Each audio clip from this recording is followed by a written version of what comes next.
Over the course of these last 2.5 years, doctors and experts have told me they've seen an unprecedented assault on free and open scientific discourse, with potentially deadly consequences. Today and tomorrow, I'll be joining the Censorship of Science conference at Hillsdale College's Kirby Center in Washington, D.C. Tonight, you'll be watching the public part of the conference, where we'll be hearing from 3 major thought leaders that I've previously had on the show. Former Harvard epidemiologist, Dr. Martin Kulldorff, Stanford Professor of Medicine, Dr. J. Bhattacharya, and Hoover Institution Senior Fellow, Dr. Scott Atlas. All 3 are founding fellows at Hillsdale College's Academy of Science and Freedom. This is American Thought Leaders, and I'm Jan Jekielek.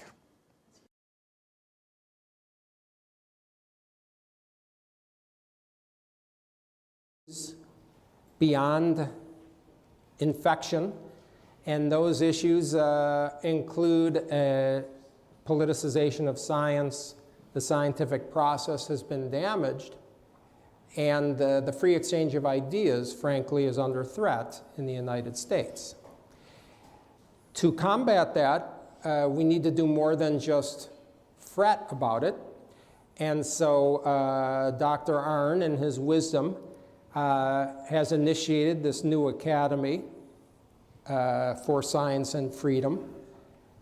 I am Scott Atlas, one of the co-founding fellows, along with my colleagues Martin Kulldorff and J. Bhattacharya, who I'm sure everyone here knows as well. It's a great honor to be working as a group with everyone here.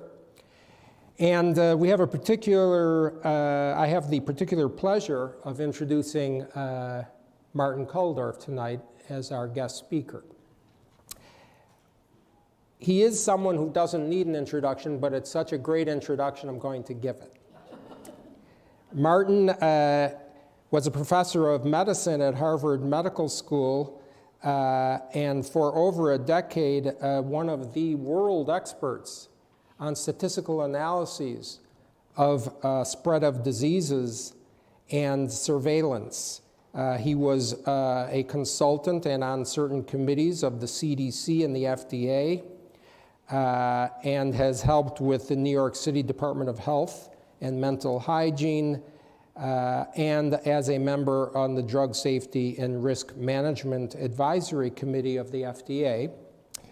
Martin has developed statistical and epidemiological methods for disease surveillance and novel statistical analyses for indicating not just early detection of disease outbreaks, but also drug and vaccine safety surveillance, which is of some relevance these days.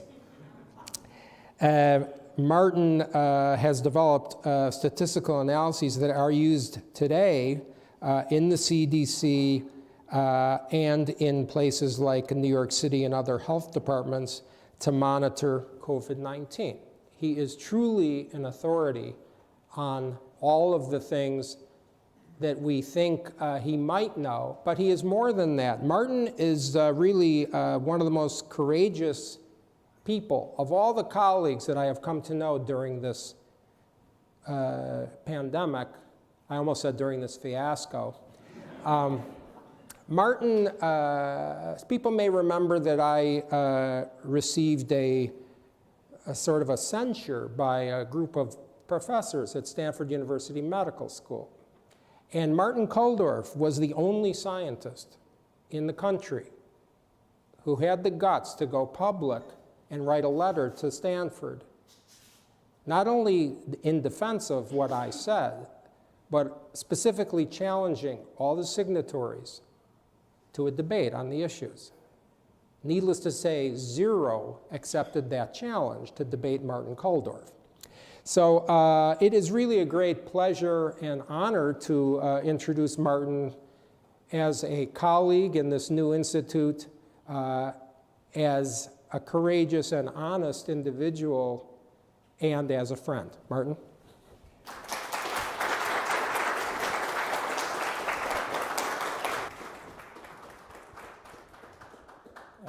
Thank you, Scott, and for the to the Kirby Center and to Hillsdale College for hosting us both today and also for this initiative of the Academy for Science and Freedom. I think science is broken and we need to build new institutions that can help save science for the long term. I do a lot of statistical and epidemiological methods, but I'm sorry to disappoint you. I'm not going to show you a single mathematical formula today. So instead I'm going to talk about censoring in science. And it's sort of a personal experience, and as I tell you this story, you have to realize that there are other scientists who have had more harsher censoring on them than I have had. But I'll tell you my story, and then you can sort of imagine how other people have had similar stories. So if you go back in history a little bit, 2 years, to March of 2020, when we first heard the news about this new disease outbreak in Wuhan, I was very afraid for about 20 minutes. Because as soon as this pandemic hit Italy and Iran, which were the two countries outside of China who got it first, I realized that we're all going to get this. This is going to spread throughout the whole world. There's absolutely no way that we can stop it. It's so contagious, it spreads without us knowing about it. So that was very clear. And of course, I'm a father, I have 3 children, so as all parents, I'm much more concerned about my kids than about myself. So I wanted to know, are they at risk? So I looked at the Wuhan data, which was sort of the only good data available then, and I saw this risk factor that while, of course, anybody could get the disease, be infected, there was more than a 1,000-fold difference between the young and the old. And I thought, well, this is sort of important information because it really determines what strategy we should use for this disease. I was no longer concerned about my kids. They would do fine. I was sort of in the mid group. And of course, for older people, we should be very concerned and make sure that they are protected. But I tried to sort of publish this sort of simple calculations, but it was difficult. I wasn't able to do that in the US. And maybe it's that I only have 20 years of experience as an infectious disease epidemiologist. Maybe you need 30 or 40 years, I'm not sure.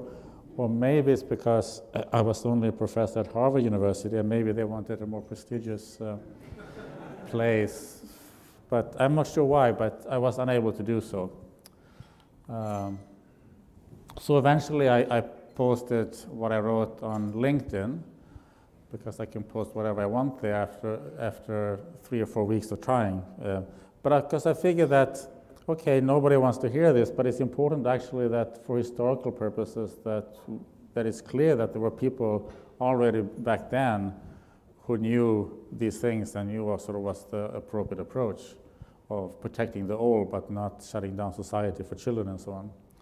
So I put it there just to have it as a historical document. And I'm a native of Sweden, so I was reading the Swedish approach, which was a little bit different.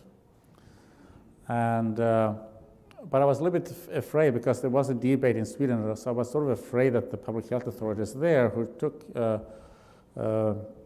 didn't close schools, for example, that they will buckle under the pressure. So I decided, well, I should write in the Swedish. So I published in 3 op-eds in the 2 major daily newspapers. There was no problem at all getting published in Sweden. And I figured that, well, if Sweden can hold out until the summer, then everybody will see that that was the right approach, and then everybody will follow Swedish approach, and good. Boy, was I wrong. Eventually, I published it in English also in a sort of obscure UK online magazine. So if we jump forward a little bit, it was sort of frustrating with the difficulty of getting one's voice heard. And I tried many different things. I managed to get into CNN. I write an op-ed for CNN Espanol. Because I know how to write Spanish. The English version, CNN English did not want it, but I was so. But we were trying to think, how can we sort of educate the journalists more? How can we get out this message? And Scott was very heroically saying things, but they were always dismissing him. He's just one person, and he's a radiologist, and blah, blah, blah, blah, blah, blah, blah.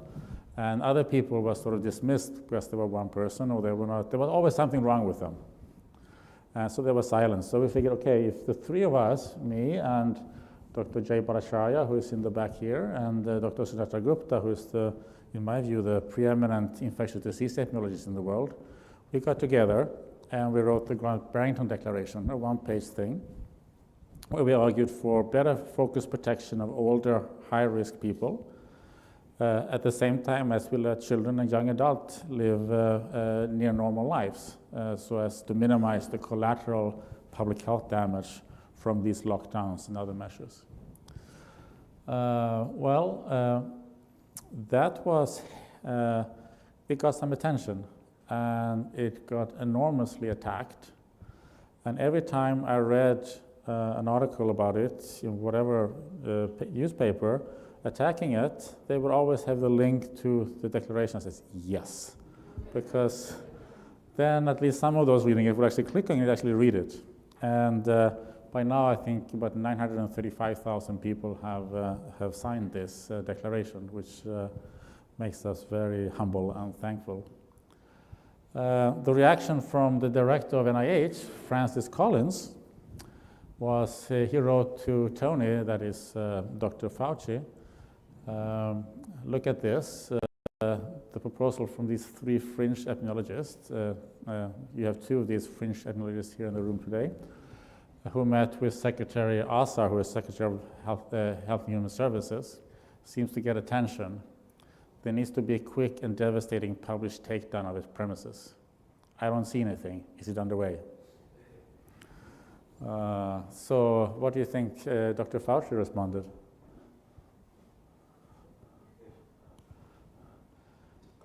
I am passing below a piece from Wired that debunks this theory. I'm sure this journalist, who is probably a very fine young man, but it's a little bit surprising that Dr. Fauci uses him as the authority on epidemiology. He's a journalist who typically covers the climate, food, and biodiversity for Wired magazine. But maybe he knows more than Dr. Fauci. I don't know about these matters. It wouldn't kind of surprise me, but here's another email a few days later, also from Dr. Fauci. He thought that we were similar to those people who denied AIDS a couple of decades ago, which is kind of strange because the purpose of the Great Barrington Declaration was to argue for better focus protection of those that are at highest risk. That was a major part of it. So why would we do that if we don't believe COVID is real? So I don't quite get the logic, but that's exactly what he wrote. So there was sort of an organized campaign against the Great Barrington Declaration with various sort of strange accusations that it was let it rip, which is the opposite. We were thought that we were like exorcism, eugenics, clowns, anti-vaxxers, that we did financial gains, even though the opposite is true. We were accused of threatening others, which none of us have done. Trumpian, libertarian, Koch-funded pseudoscientists, and that we received a free lunch when we were in Great Barrington writing this declaration. And one of these is actually true. There is such a thing as a free lunch. Actually, we get 2 free lunches there. So that was kind of nice. That was good food. Other than that, yeah. So the focus of this talk is how censoring is, both direct censoring and sort of other forms of it. So when the Great Barrington Declaration came up, at the very beginning it comes up top in the search engine of Google, but then suddenly it wasn't there. Instead, what was there was those who criticized it. And other search engines had it at the top, but not Google. And there was some sort of discussion of that, and then eventually a week or so later it came back up. So I guess but Google always denied that they did anything. There were some issues with CDC, Twitter, Facebook, YouTube, and LinkedIn. So I'm going to just tell you what was censored. So here was CDC in April 2021. So I was serving on a committee, a working group for vaccine safety of the COVID vaccines. And at one point, CDC decided to make a pause on the J&J vaccine because of some issues of blood clots. And those blood clots was in young women under the age of 50. But they decided to pause the vaccine for all age groups. So it was very clear from the data, and one of the things that I spent many years on is to figure out how to, as quickly as possible, find out whether there is a problem with adverse reactions or not, using what's called sequential analysis over weekly looking at data. And it was very clear to me that there was a concern for women under 50 years, but there were absolutely no evidence, and there was actually evidence that there was no concern for those over 50. And those are the ones who really need these vaccines. The purpose is not for the young women or even young men. That wasn't the primary beneficiary of this vaccine. And the J&J vaccine is sort of important because it's a one dose, so it's good to reach hard to reach people, like people in rural areas or homeless people, where it's hard to get the second dose. So it's sort of important that. So after I sort of decided to, they weren't quite interested in my views on the matter, so I wrote a thing in The Hill, arguing against passing this vaccine for older adults, and then they removed me from the committee. And 4 days later, they lifted the pause. But then the damage was kind of made because it already had a bad reputation, and even this was during the height of the second wave, so those who didn't get it, some of those people died. So I guess I'm probably the only person who's been fired by CDC for being too pro-vaccine.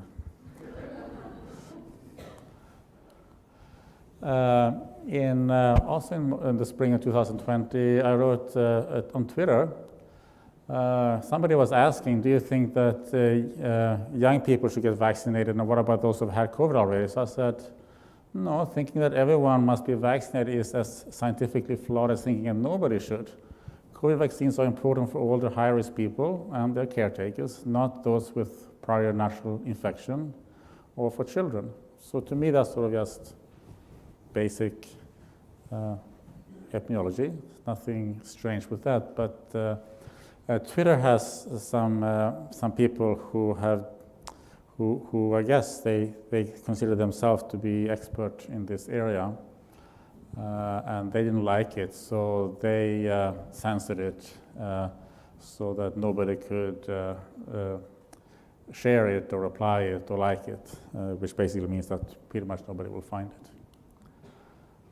Later on, they locked me out for I think about 3 weeks or so because I tweeted about masks, saying that by claiming that masks are a good protection, some older people will sort of believe that, and they will go and do things and get infected thinking that it protects them when it doesn't. And that's not so good, so they might die because of this misinformation about the masks. But I guess that for 3 weeks I had no access to Twitter because of this tweet. Here's another one. I asked, there was an article published by Brownstone Institute by Roberto Strongman, who is an associate professor of Black Studies at the University of California, Santa Barbara.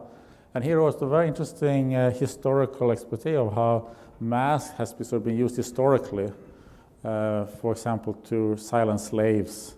And he talked about Anastasia, who is a Brazilian saint, as a former slave, and that was not popular on Twitter, so that was also censored. Facebook, they took down the Great Barrington Declaration page for a week, no explanation. The offending post was that we argued that with the vaccines, which at that time has just come out, we should prioritize giving it to the older, high-risk people, and that's what caused Facebook to close it down. And there was sort of some protest against it, and therefore they picked it back up again after a week. But that was the Facebook censoring. We had YouTube. We did a roundtable in April with Governor Ron DeSantis in Florida. It was me and Dr. Scott Atlas, Dr. Jay Bhattacharya, and Dr. Snetta Gupta. And we talked, for example, about the fact that children don't need to have masks. And we argued against vaccine passports, which sort of, there was some rumbling starting about vaccine passport, and then we sort of thought, let's try to argue against that from the very beginning before it sort of takes off. Well, so that was removed by YouTube, which is owned by Google. LinkedIn, which is owned by Microsoft, they also censored. This was an article, this was an interview I did with Epoch Times, and on the dangers of vaccine mandates. Now, they are a little bit nicer, I guess, because they only you can see this post, so I could still read my post. But nobody else could, so at least they didn't remove it from me, so that was, yeah. This was another one. I actually didn't write anything. I just reposted a LinkedIn post by a guy from Iceland, and what he did, he just cited what the Icelandic chief epidemiologist had said, which is sort of the equivalent of the CDC director in the US. So this is the official public health authority in Iceland, but that was censored.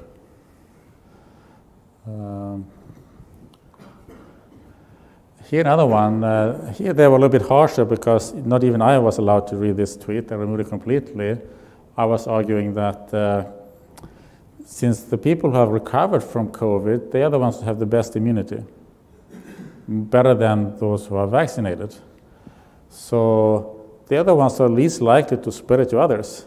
So hospitals should hire nurses like that or doctors like that and use them for the most frail, oldest patients at the geriatric wards or the ICUs, because they're the least likely to infect these patients. Instead, the hospitals was firing them. But LinkedIn did not enjoy that post.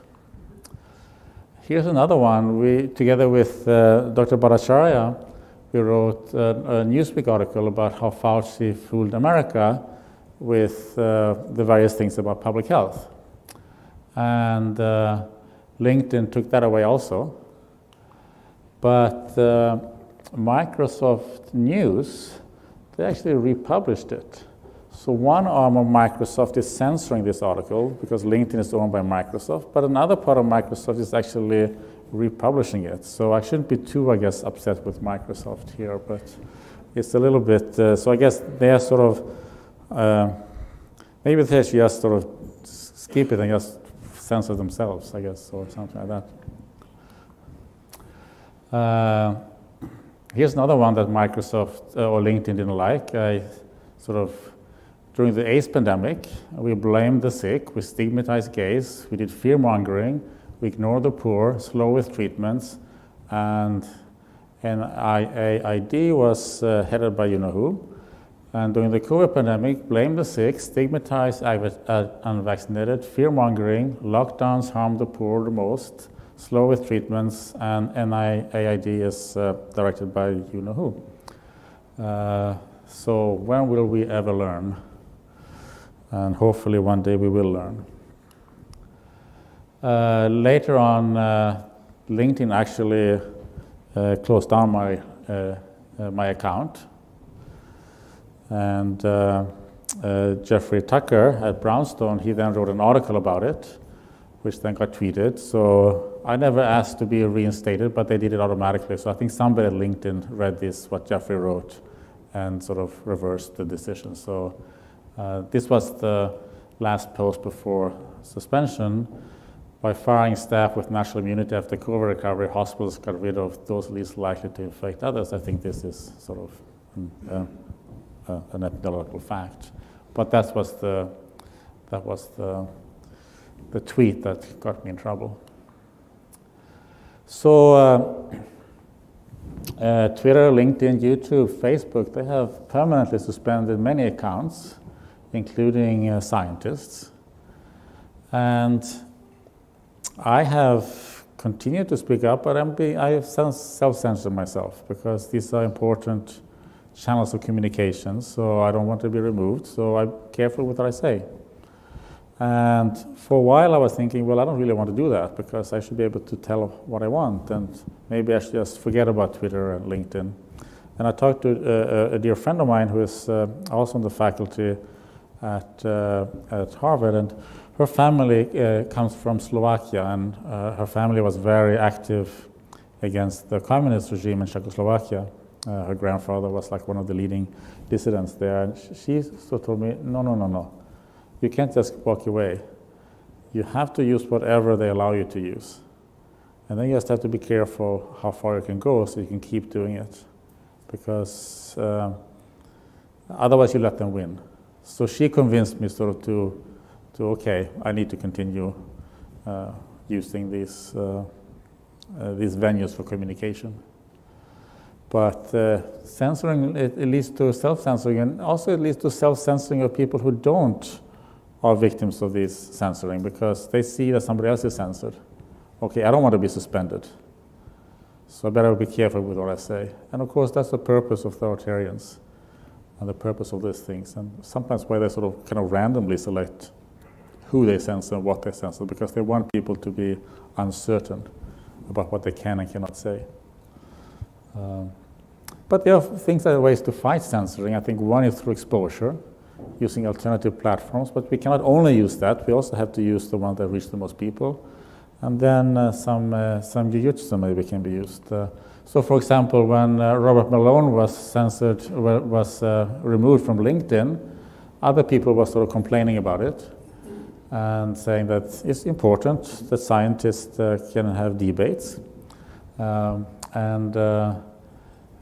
Otherwise it leads to bad public health. And so he was removed from LinkedIn. And so I wrote this Twitter thing, and I actually did a screenshot this morning. And if you can see there on the right, they're sort of suggesting other people I should follow. They think I should follow LinkedIn, which I'm not doing. They also think I should follow Robert Malone, which I would be delighted to do. The only problem is that Twitter has suspended his account also, but they still recommending I should follow him, so at least that's nice. And you notice that they removed his bio when you click on his thing, but on the advertisements for his account, the bio is still intact.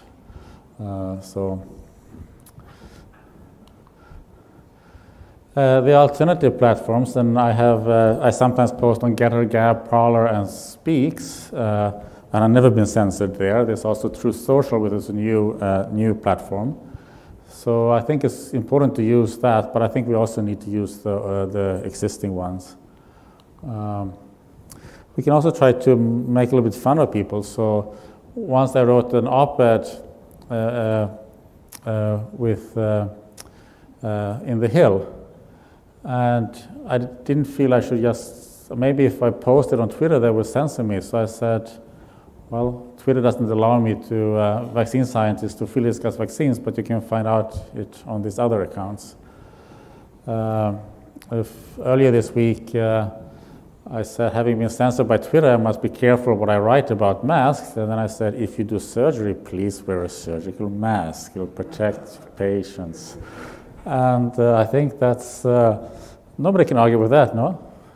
Do you agree that surgeons should wear a mask when they perform surgery? You do? Okay, good. So we're all in agreement, and nobody can say that I said something that was inappropriate.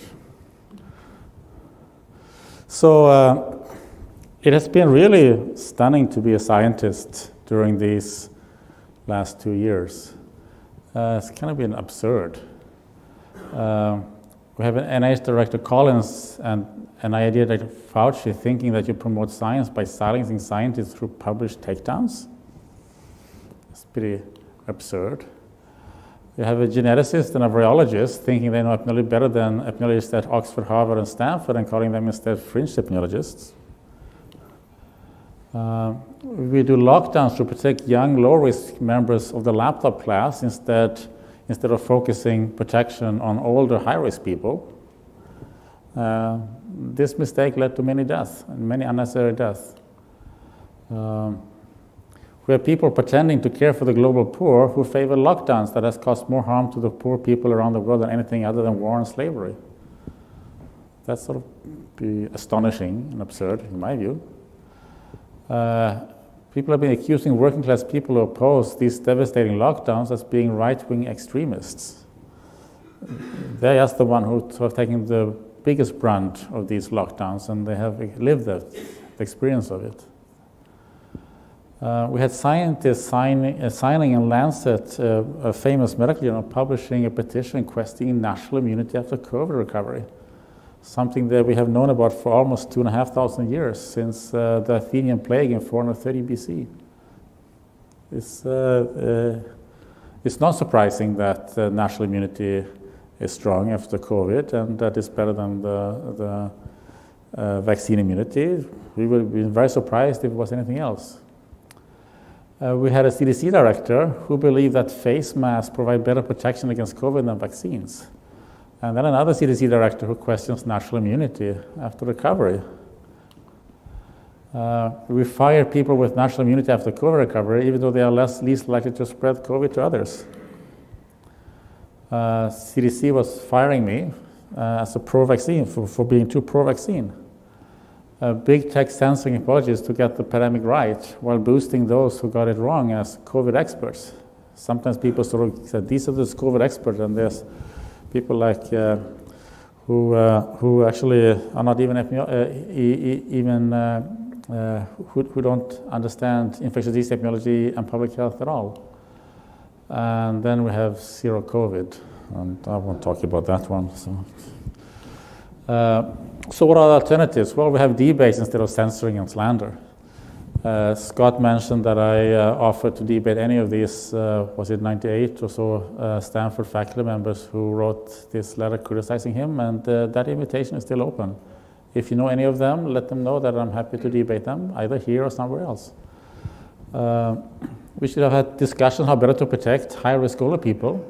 We should have much more discussion about all these lockdown harms, the collateral public health damage from these, because public health is not just one disease, it's multiple diseases. It's not just short-term, it's long-term.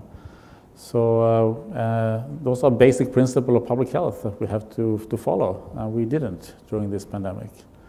And we have to trust public with honest information. Otherwise, they're never going to trust public health and science, and that's exactly what happened.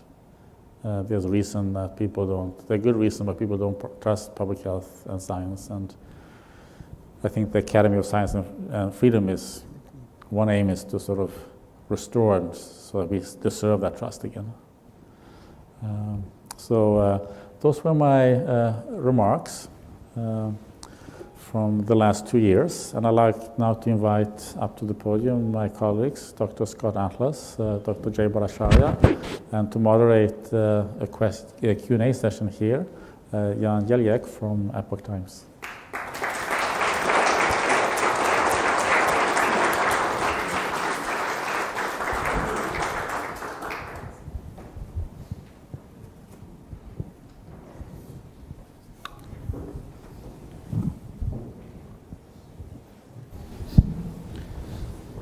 So we'll jump right in. It's a pleasure and an honor to be here with these three American thought leaders, genuine thought leaders. And we're actually going to do this as an audience Q&A mostly, so I'll just get us started here. And so, as Dr. Kulldorff mentioned, there's a lot of alternatives to absurdities that were offered, and we've also discussed a bit, certainly in the Epoch Times and in discussions I've had with all three of you, the cost, this collateral damage of the lockdowns. And I've learned recently that in the UK at least, there were a lot of counter indications, like that the government had information that explained why not to do lockdowns, I guess. And the question that I have is, did this sort of thing exist in the US and it was just either ignored or just sort of thrown out?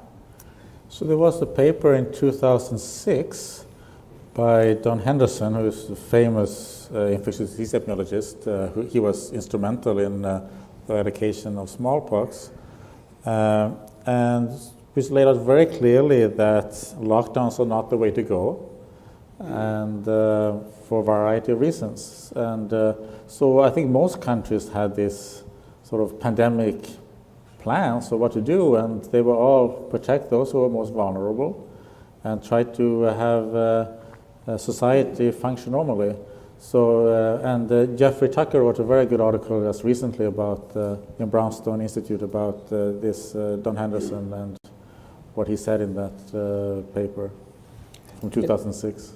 If I may add, I mean, this is something I don't think the public understands, that this is not news that lockdowns don't work and shouldn't be done and are extraordinarily harmful.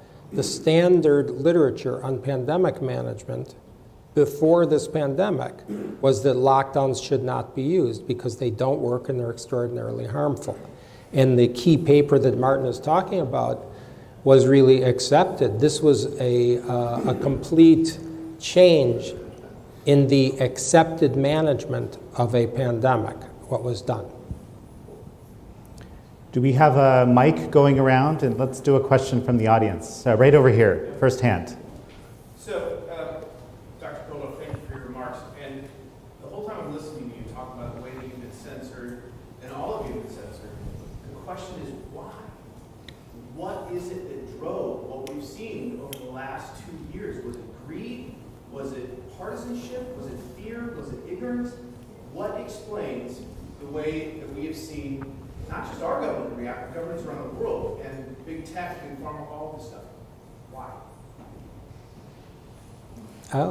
I can start. Because this is always the most challenging question. I get asked this all the time, why? The answer to why is always very difficult. But in this case, I tend to think that there was a confluence of different interests, a confluence of different motivations, rather than this idea that there was one major motivation to do this. And what I saw in the White House gives me that basis, because what I saw was a combination of gross incompetence, tremendous hubris by people who were protecting their own status and positions at all costs, people with bureaucratic sort of motivations, that's my phrase really, which is not the same as the free exchange of ideas and debating like in typical science before this. Of course, there's a very complex web of funding science that this is one of the things that we want to expose and then fix if we can, where there are funding streams coming from people who have massive power, not just over the funding of the research, but over everyone's career doing the research. And so university professors who are assistant professors are not going to really feel very comfortable speaking out against the NIH when the NIH is the determining factor for their own career, and then big pharma and everything. So the second part of it, though, is that I think we cannot underestimate the fear. And I'm talking about the fear from COVID, even in the people who are making policy. Fear is a very powerful distractor from rational thinking. And when there is pressure in a situation, I think we all know this in our own personal lives, your true nature comes out, your true character comes out. And this was a highly pressurized environment, of course, the biggest healthcare crisis in a century, during an election year, which was another motivation that I don't think we can ignore, the political side. So when you have people who are personally afraid and are motivated by extraneous things, it's a very, very bad mix, particularly when they are intimidated by people who have their own personal names on the proscribed policy, which was the lockdowns. And so there's no easy answer to why, in my view, There's a tremendous amount of corruption, and I mean moral corruption, not just financial, because the universities, I'll give you an example, Stanford University receives over $500 million a year in NIH funding. There are some schools that receive over $1 billion a year in NIH funding. What do you think the likelihood is that those recipients of that money can speak freely? So there's a lot of motivations. I could go on and on, but I won't, because there's, first of all, I'm going to let Jay answer, but also because there is no real short answer to the question. So I don't disagree with anything Scott just said. I think all of that is true. But let me just add a couple of notes to it. So in particular about the emails that you saw, the absolutely shocking emails you saw from Francis Collins and Tony Fauci, and then Tony Fauci about me, Martin, and Sunetra Gupta. One of the motivations for that was a motivation to create a consensus within the public, an illusion of consensus within the public that there was no scientific dissent against lockdowns. The reason why the Great Barrington Declaration, they reacted that way, because the ideas, I love them, but they're like ancient. I mean, Martin told you, these are not the idea of protecting the vulnerable. I bet you everyone in the audience had that idea during the pandemic, right? I saw several people in the audience who, very brave people who spoke up around this. But the fact that we were from Harvard, Stanford, and Oxford, I never cared before about coming from Stanford, I'll tell you, before the pandemic. But we're from Harvard, Stanford, and Oxford, and we got this viral attention, was a problem for this group. It posed a political problem for them because they wanted to tell the public that there was no dissent. And so they had to destroy us. They had to do a devastating takedown. It was a political problem they were solving, motivated by some of the things that Scott was saying, right? So I think that's the immediate context for why they did what they did. The other thing, I want to be as charitable as I can be. I think in science, the norm is frankly, science is just another word for fighting with each other in a structured way. It's really fun. I have an idea, Vinay Prasad has an idea, we fight with each other, and then there's some experiment, and Vinay turns out to be right. I'm like, oh damn, Vinay, you got it right this time. That's what science is. That's the warp and woof of science. It's like a discussion among people we're all equally struggling with a difficult thing. We don't know the answer. That's the fun of science, right? It has to have that kind of norm of fun discussion with each other, where we take each other in good faith.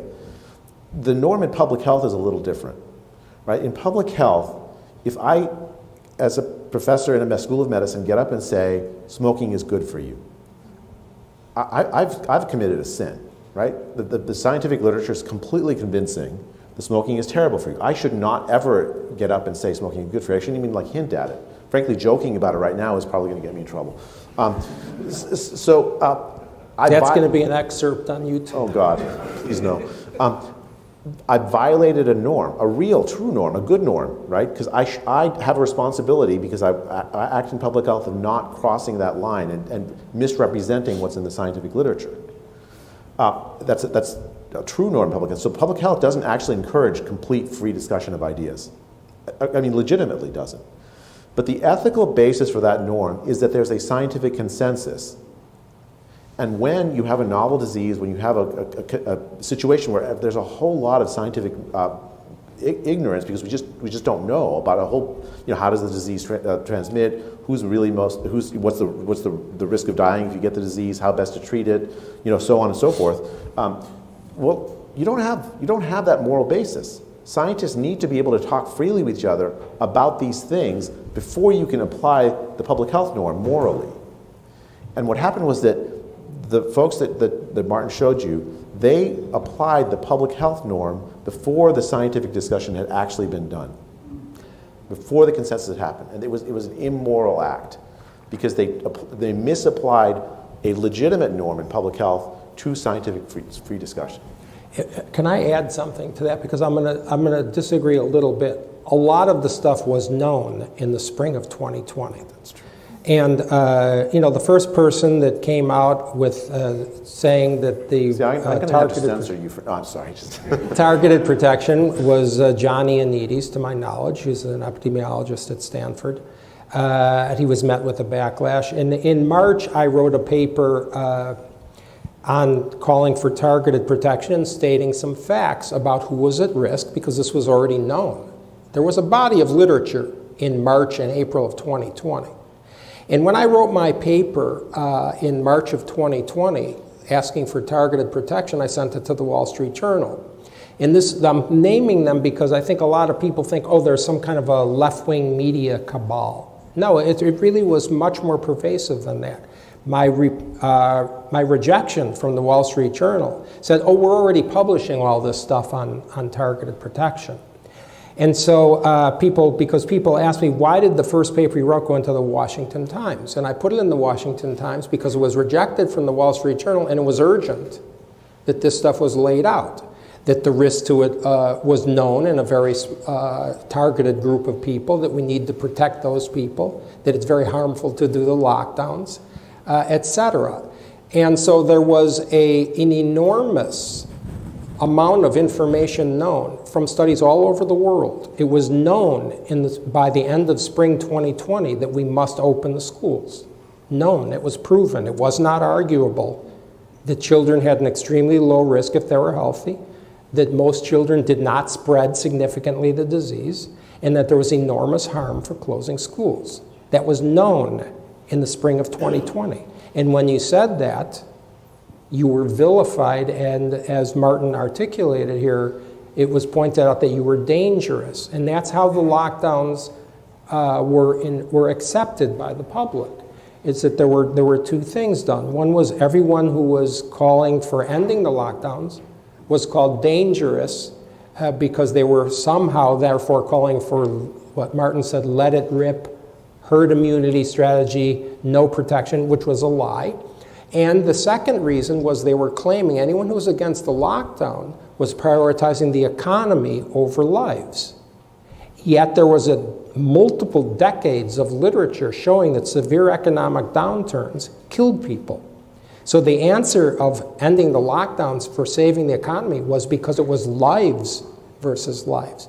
So everyone on this stage was vilified to varying extent and demonized as if you were dangerous. And that is why, in my view, the public bought into this, even though it defied all logic. Because when I speak, as these guys do all over the country, everyone in the audience says, that's exactly what we thought when I go through all the data.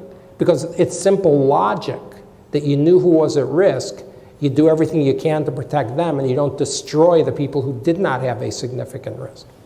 Now I'm really glad I didn't censor him, since I just learned something from him, A super quick follow-up. It seems to be pervasive that there's, in many important issues like this one, these straw men are created and attacked. And so how do you counter that, especially when they're amplified to such a great degree?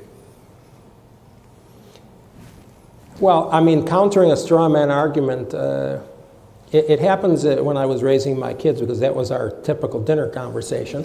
But honestly, the solution to all of this stuff, the number one solution to me is stopping the censorship and having transparency of information. You need to think critically. When someone makes a straw man discussion, it's easy to sort it out if you have the information. You cannot, in fact, there's no such thing as critical thinking without hearing things that differ. If you only hear one viewpoint, by definition, there's no possibility. Let me give you an example of this. So they're saying that we wanted to let the virus rip. That's a lie. We never wanted to let the virus rip. We wanted focused protection of the old. The Washington Post, every single time they published an article talking about the Great Barrington Declaration, would have a quote from Fauci saying that the strategy was nonsense and that we wanted to let the virus rip. They never asked me to reply to that. They would just, as boilerplate, put, let the virus rip. It seems like journalists have a responsibility to try to get the story, at least the other side of the story. They can put Fauci's side, but let me answer. Yeah, just one quick observation and then a question. So I think that just even the term, the war against the virus and the fight, I think from the very beginning there was an analog to a war situation rather than to managing an emergency. And, we all know what happens in war, and, everybody's, striving for consensus. You cannot question anything. And I think I'm coming from a country that had a lot of wars. I was born in Israel. And I think that was an analogy that can explain the mentality and also many of the things that you talked about. What I wanted to ask, though, is, the infrastructure of science are the universities. And one of the things that disturbs me is how universities behaved, not only in terms of what scientists expressed, what opinions scientists expressed or didn't express, but rather than how they manage themselves and their students.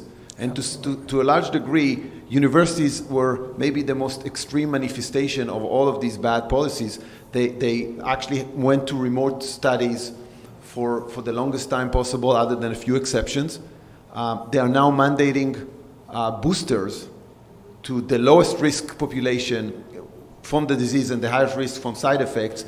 Even for people that will recover, 30 days later, they are mandated to be vaccinated. And I have to say, I'm personally asking myself very tough questions at home. And one of my conjectures is that universities are not managed anymore by academics and by scientists. They are managed by lawyers that just say, hey, that's the CDC guidelines without, that's how it operates. So I wonder what your perspective on that is.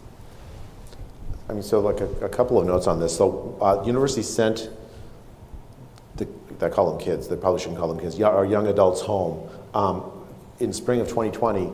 One of the big problems of focus protection is multi-generational homes, right? You have older people living together with young people. We created multi-generational homes out of whole cloth by sending all of our university kids home. I keep calling them kids. People always tell me, like, yeah, that's true.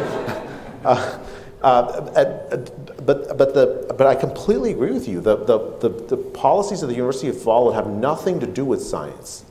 It's a form of groupthink. Like, each university is copying all the other universities. They're not referring to science to justify their actions.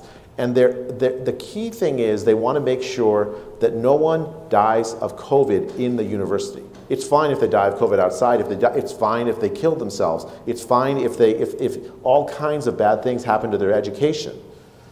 They failed in their mission. And it's the top universities that have failed in their mission. The educational mission, the research mission, the commitment we have to the young adults in our charge. We have failed in all of those missions.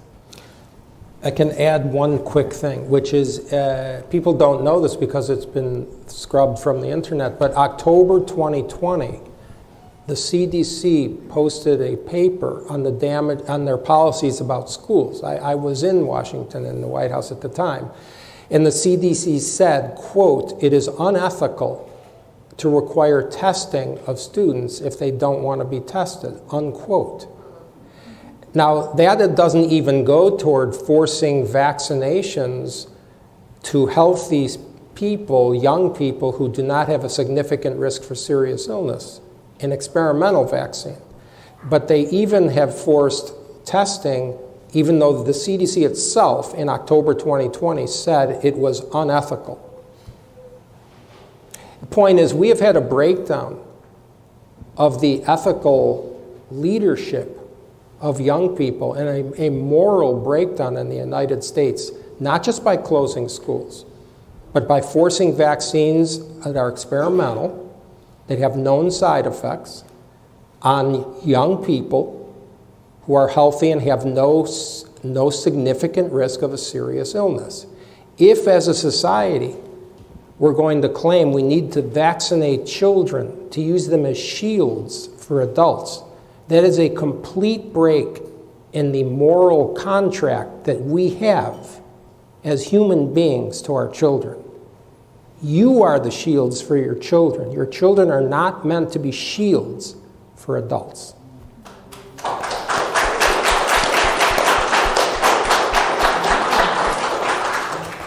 Gentlemen, it's a pleasure and honor. So I'll make a brief observation and a question. The brief observation is that I'm an economist and I look at you and you're all surprised because maybe for the first time or for a rare time, one of the precise scientists suddenly the mantle is taken and we see how politicized it is. If you talk to economists, sociologists, literature department, everything else has been cleared of any alternative thought, of any alternative thinking, of anything that doesn't follow the party line long ago. So, you know, you're surprised because of the nature of your work, you've been shielded from this complete, I don't know what to call it, you know, monoculture, destruction. And I'm also from Eastern Europe, so I spent the first part of my life under similar systems, so I'm particularly aggravated that these things start to look a little familiar. The question, though, that I have for you is, we all understand what was the situation here in 2020, the political context, how the whole bureaucracy, the whole monopolists, they were all against certain politician and certain group, and everything would work in unison. So my question is, how these lockdowns happen around the world? In a sense, every country is an interesting separate case. Did they have a similar political structures? Did they have the similar censoring? How I know that Sweden had a little bit different, but you know, for example, let me reveal it. I'm originally from Bulgaria, so these little stupid Eastern European countries, they were all saluting EU and doing whatever they were told to do, pretending that they have local experts, which they didn't have any.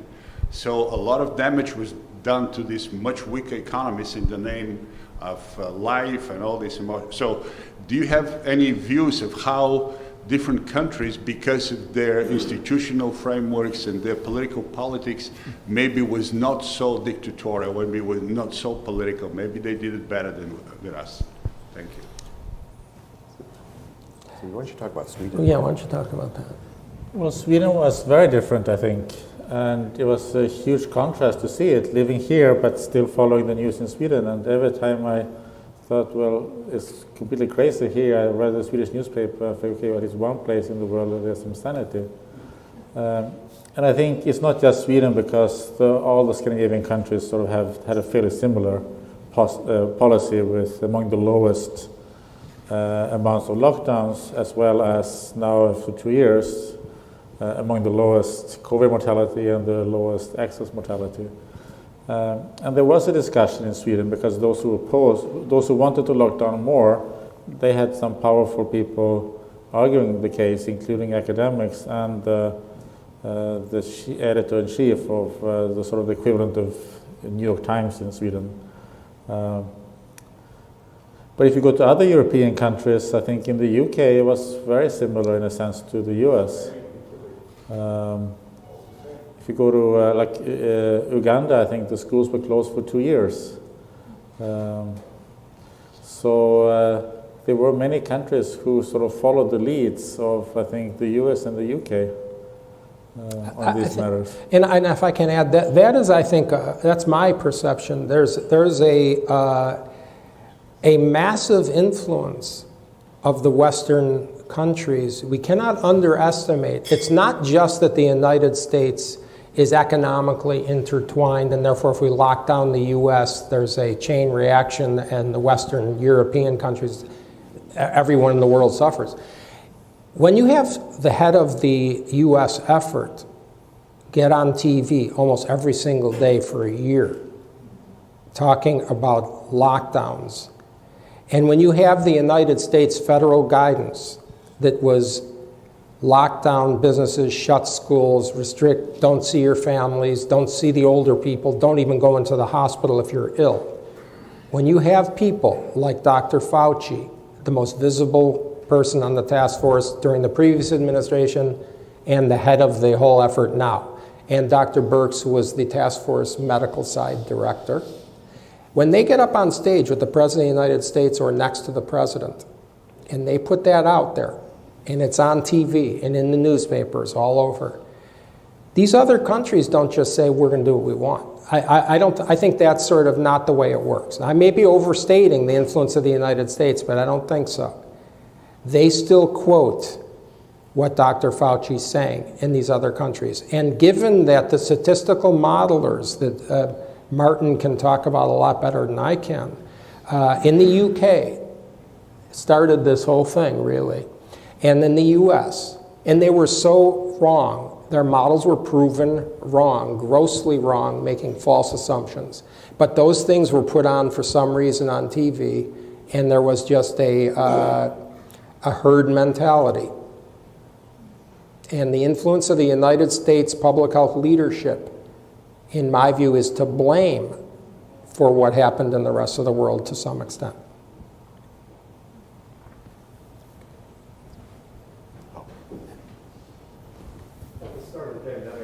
We were told at my university that we couldn't come to work to do our research because if it was non-essential. Nobody likes to hear that their work is non-essential. So I converted my lab to SARS-CoV-2 wastewater surveillance.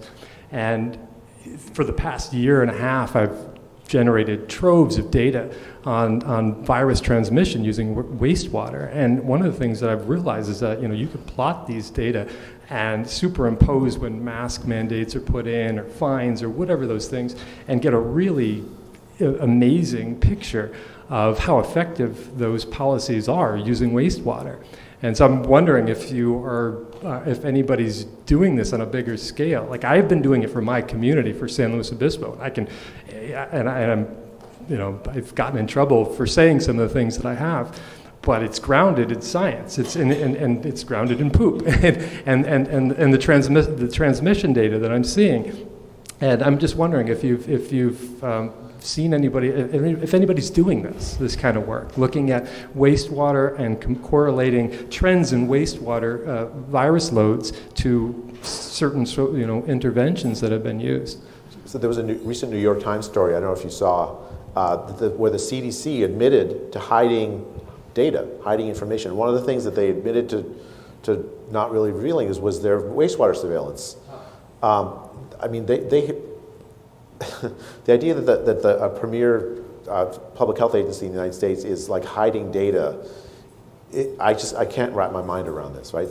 We basically are owed transparency by this. Your work and the work of others who are tracking the spread of the virus efficiently, has gotten no attention because I think, again, it's the same thing. They wanted to create this illusion of consensus, this illusion of they are control of the science. Anyone who's on the outside, well, you're just on the fringe.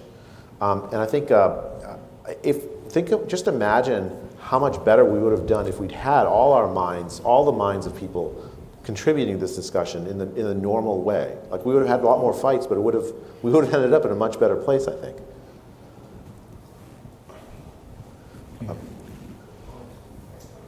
No, oh, sorry, he's next in that. There's a microphone there. Oh, sorry, yeah. So we worked on a little paper very early on, looking at whether the IHME model was calibrated. And so we were the ones that said, the 95% confident intervals cover the next day, 20% of the time. That was us. So we sent it to a journal. And of course, we're sorry to tell you, but we're not publishing it, yada, yada, yada. And then in the middle of the paragraph was, we don't want people to be complacent. So you can, parse that however you want to parse it. And then they kept going. So it was like this non sequitur sentence right in the middle of the thing. I don't know to this day, every day I think about that sentence. But it seems like these journals were really guardians. They thought themselves as guardians of the universe, and basically that's... Can I ask, were you Gates funded? What? Were you Gates funded? Oh, yeah, he gave them $400 million. Okay. Yeah, he gave that place for it. You can't argue. See, the journals can't argue with that. I mean, so there's a couple of things there. Like one is that early in the pandemic, actually even now, there was this idea that if you came out with a result that underplayed the lethality of the virus, that you were going to cause people to act irresponsibly. Neil Ferguson, the guy who did the Imperial College model, famously gave an interview where he said that it was fine if he got it wrong in the right direction. if you over-predicted. The irresponsible thing is to get it wrong in the wrong direction, under-predicting. But in fact, when the World Health Organization said in the early days of the pandemic that the death rate from the virus is 3 or 4%, they're talking about the case fatality rate. It's a very misleading number versus what your real true risk is if you are exposed to the virus. And as Martin said, there's just 1,000-fold difference by age. Are you underplaying the virus if you tell people truly if you're young, your risk of dying is low? It's a use of science to control people, the behavior of people, that has no place in scientific discussion. And I would love to see your story written up and told, because it's absolutely shocking, right? Well, it's not shocking to me because I remember you sent me your paper and you said this is back in, I think, spring, summer 2020. April. And you said, I can't get this paper published. And this is an example of the internal, there's two types of censorship going on here. One is by science itself, the journals, the universities, the NIH, the powerful people. And then there's another type, which is the media. And the media is the pathway, of course, the interface between the public and the science journals. Regular people are not going to look up the science publication. So the media is so critical, and when you have an interface that is the filter and is somehow the imprimatur of scientific truth, telling Martin Kulldorff that he doesn't know what he's talking about the vaccines, we're in a very dangerous place. And so this is one of the things we're going to try to do with peer review here. There's a need to get more rapid publication with accountable peer review or less obstructive peer review. So the solutions are not obvious, but we know the problems are very, very profound and we need to fix them. Just one more point in that kind of vein. When I'm very grouchy in the morning, I think, is there any way we could audit the journals? I mean, let's take, a journal and let's look at the papers on COVID that were accepted and let's look at the papers that were rejected and let's check. And let's get the comments between the editors, about the papers. That would really, I think, that's kind of a Johnny-itis kind of a project, but, that's something,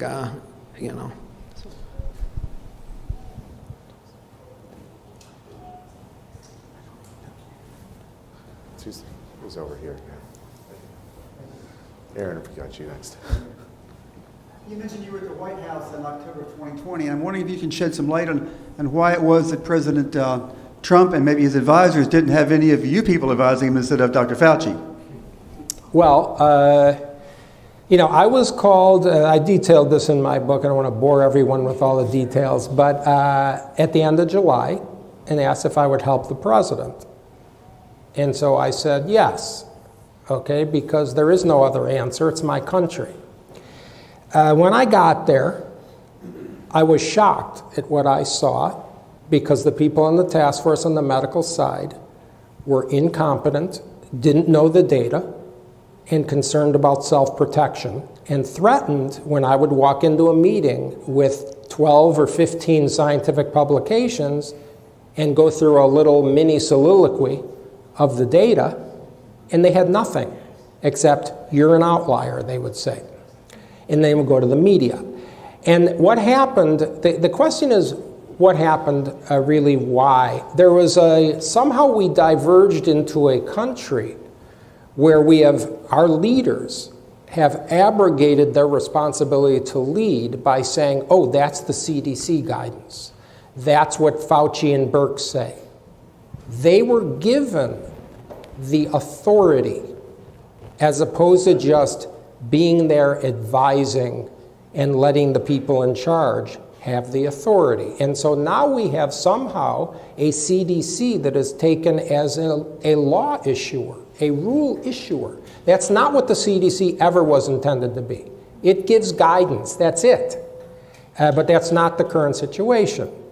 The second point I want to make is I did view myself as an advisor that was needed to bring in the experts who knew what they were talking about and they were actually doing the research.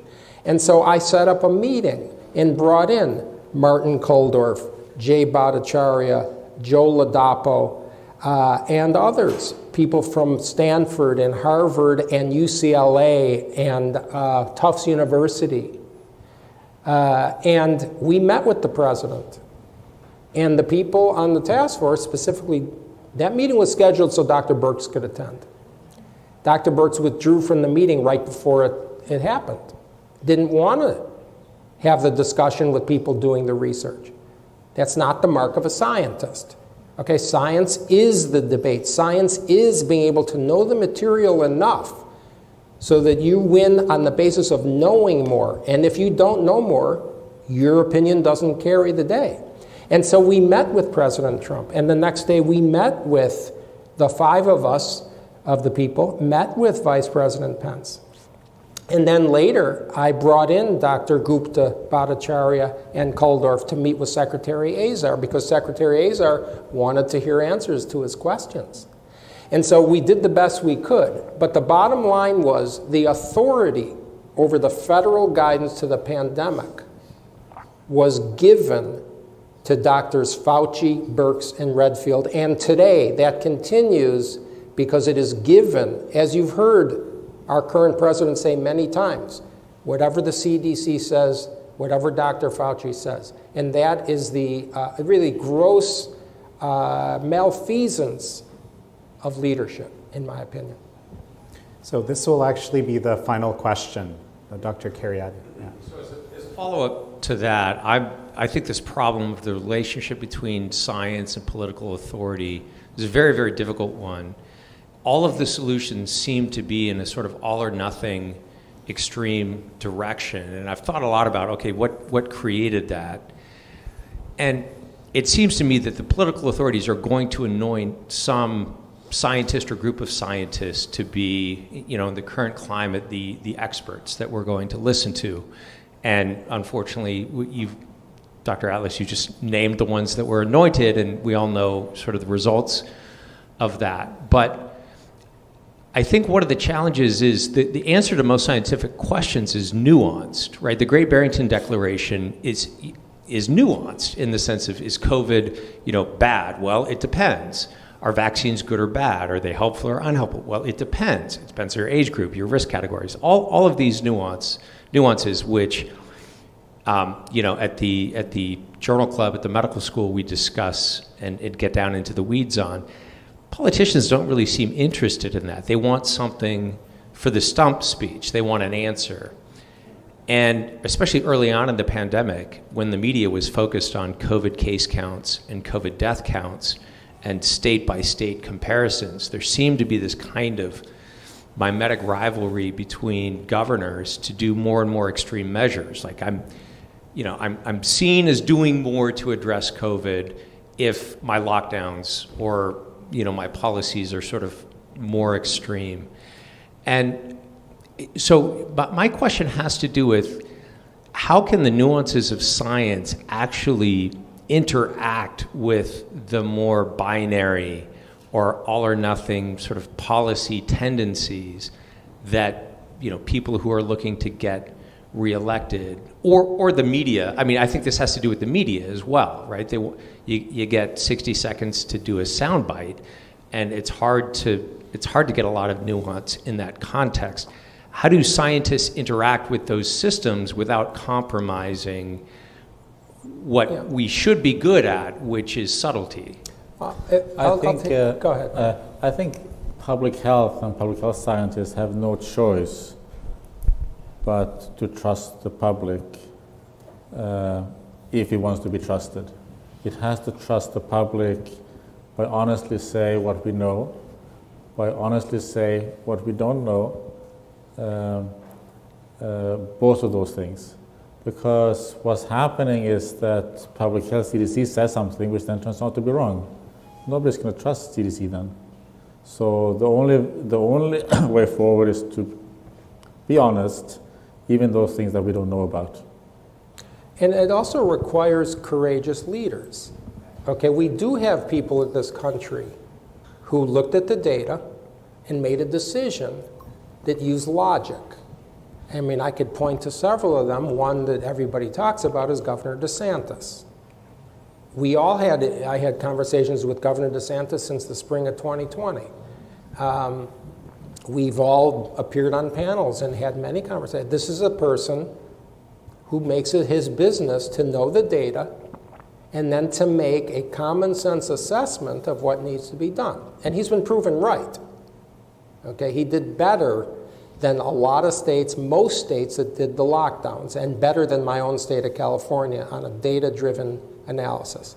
And so you need people who are not afraid. And you know, I once wrote a book in my pre-health policy life called Magnetic Resonance Imaging of the Brain and Spine. And I always thought there are people who don't really have a brain, but I never knew how few people had a spine.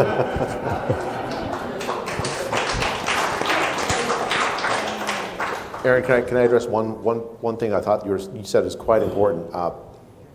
You have to have scientific advice. Like if you're a leader, you just have to. Like you can't expect political leaders to all have read the scientific literature. That's just not realistic. The key thing is that the scientific advisors, they cannot be in a position to silence the rest of the scientific community so that they themselves are seen as the science. Like you cannot have a scientific advisor who goes around thinking that if you challenge me, you're not simply challenging a man, you are challenging science itself. Right? That is, I think that hubris has been a key part of the failed response to COVID in the United States and elsewhere. So, is there a selection bias toward those who are sort of more all or nothing or lack nuance because that's what some of the politicians want? Like if you bring your hands too much and say, well, on one hand or on the other hand, they're not going to call you again.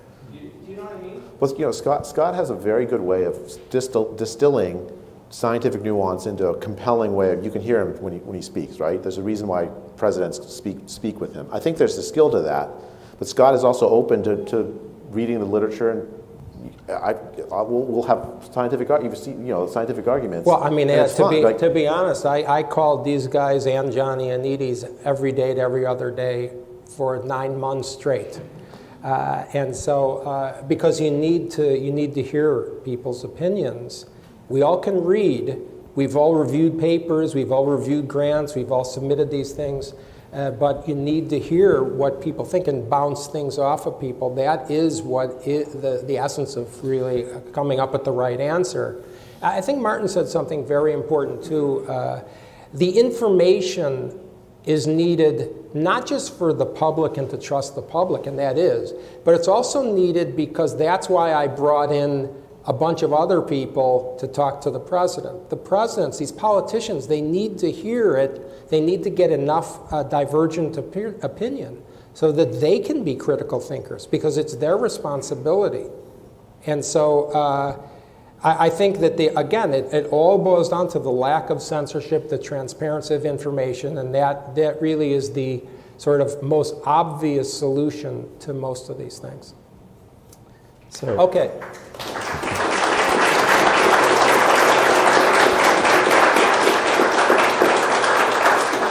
I guess final 30-second thought from each panelist, starting with Martin, and then we'll finish. Oh, Dr. Kulldorff, pardon me.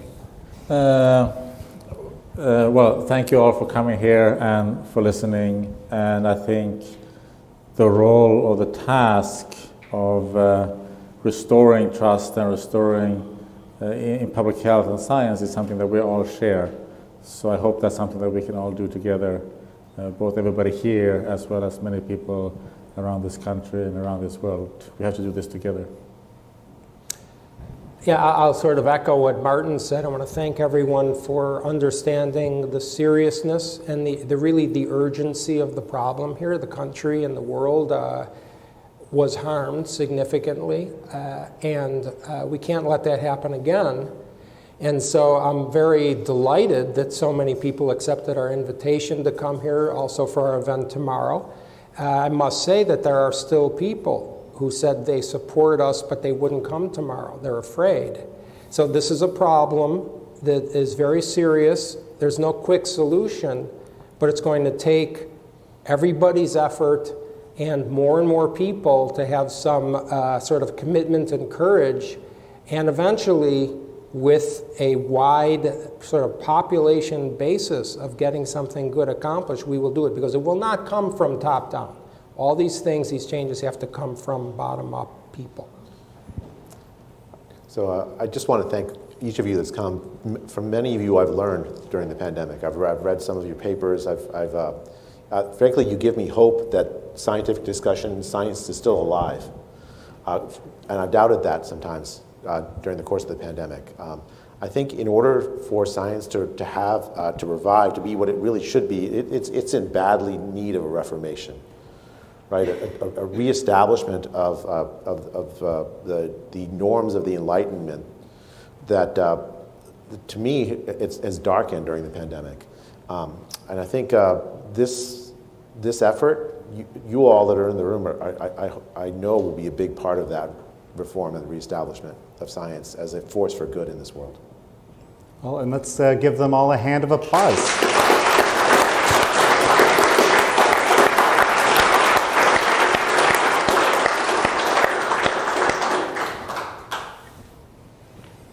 Thank you.